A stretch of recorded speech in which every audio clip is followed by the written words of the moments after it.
Ok, galera, vamos fazer agora exemplos relacionados às leis de Newton, ok?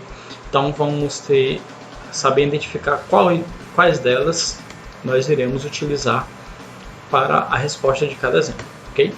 Então vamos lá. O primeiro exemplo diz o seguinte: os encostos de cabeça estão presentes na maioria dos veículos atuais, uma vez que existe uma grande possibilidade de que os ocupantes do veículo fraturem seus pescoços no caso de uma colisão na traseira do automóvel.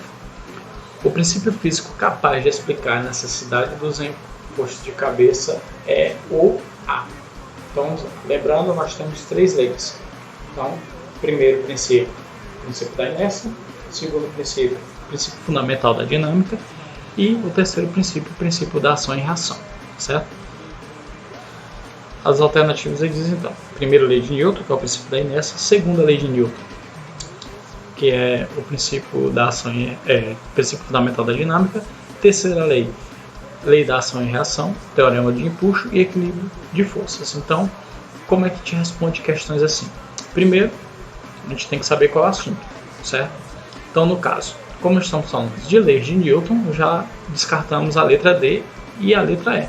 Então, nem letra D nem letra E entram para a nossa resposta, porque não falamos sobre teorema do empuxo e nem equilíbrio de forças. Então, nós temos três alternativas: ou é a letra A, ou é a letra B, ou é a letra C. Ok? Então, como vamos identificar? Então, a primeira lei de Newton, princípio fundamental da inércia. Todo corpo tende a permanecer no seu estado natural de repouso ou de movimento. Se ele está em repouso, ele tende a permanecer em repouso. Se ele está em movimento, ele tende a permanecer em movimento, porque a força resultante atuando sobre esse corpo é igual a zero, certo? A segunda lei, princípio fundamental da dinâmica: força é igual a massa vezes aceleração. Se eu aplico uma força em uma massa, eu vou ter uma aceleração, ok? Então, no caso, não temos referentes aí nenhuma força, nenhuma aceleração e muito menos uma massa. Só está falando dos encostos de cabeça. E a terceira lei é a lei da ação e reação. Toda ação implica em uma reação de mesma intensidade, mesma direção, porém em sentidos opostos, ok? Então, qual das três nós iremos responder? Então, os encostos de cabeça são necessários devido à tendência que a cabeça dos ocupantes tem de permanecer em repouso quando ocorrem colisões traseiras, por exemplo. Então, como temos a tendência da cabeça dos ocupantes permanecer em repouso, então, se o carro está em movimento, a cabeça tende a permanecer naquele movimento.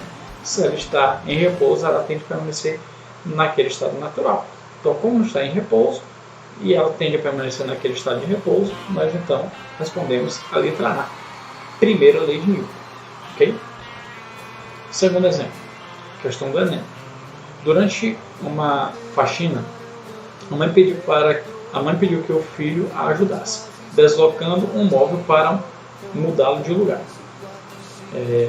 Para escapar da tarefa, o filho disse ter aprendido na escola que não poderia puxar o móvel, pois a terceira lei de Newton define que, se puxar o móvel puxará igualmente de volta, e assim não conseguirá exercer uma força que possa colocá-lo em movimento.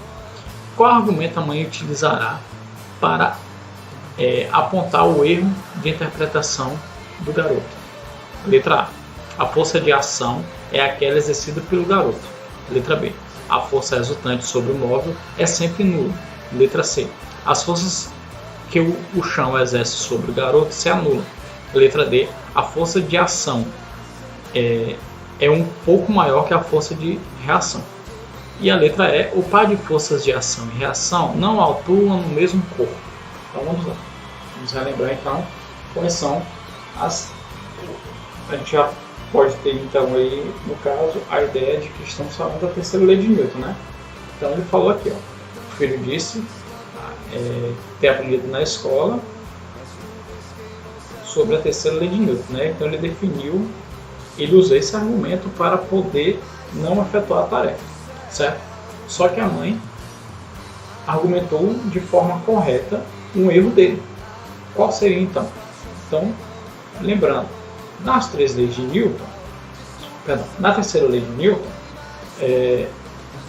para que ela ocorra, eu tenho que ter a força, as forças têm que atuar em corpos diferentes, não pode atuar no mesmo corpo, ok? Então, no caso aí, ó, as forças de ação e reação sempre se formam na mesma direção, porém em sentidos opostos. Além disso, essas forças não se cancelam, uma vez que não atuam sobre o mesmo corpo. Então, no caso aí, a resposta, letra E, o par de forças de ação e reação não atuam no mesmo corpo, ok? Então, para ocorrer a terceira lei de Newton, eu tenho que ter dois corpos.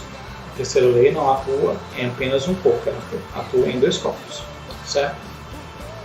E a terceira e última, para essa parte de explicação, uma motocicleta de 500 kg encontra-se em repouso e passa a acelerar a uma taxa constante de 0,2 metros por segundo ao quadrado durante um intervalo de tempo de 5 segundos. Determine a intensidade da força exercida sobre essa motocicleta. Ok, então nós temos aqui, ó.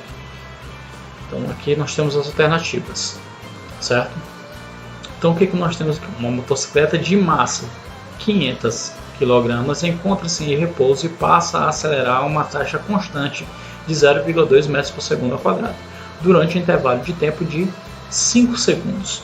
Determine a intensidade da força exercida sobre essa motocicleta. Ok?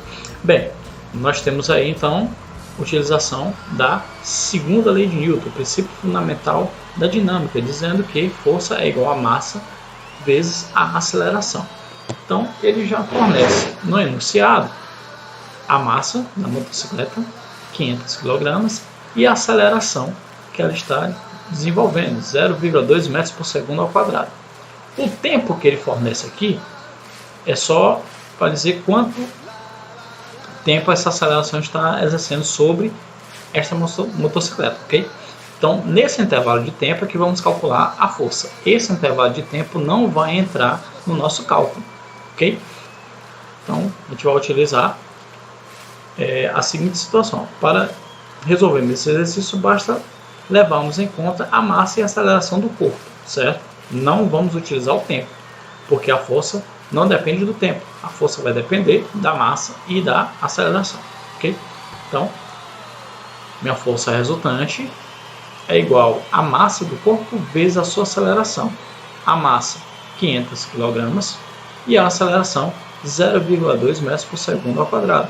500 vezes 0,2, vamos ter 100 newtons de força. Então, a força exercida sobre a intensidade da força exercida sobre nesse intervalo de tempo vai ser o que? De 100 newtons, letra C, certo? Bem, vai ter uma lista com questões teóricas, algumas práticas, e eu ainda vou fazer mais outras videoaulas referentes com explicações de como, principalmente da segunda lei de Newton, para efetuar os cálculos, beleza? Então, até a próxima e valeu!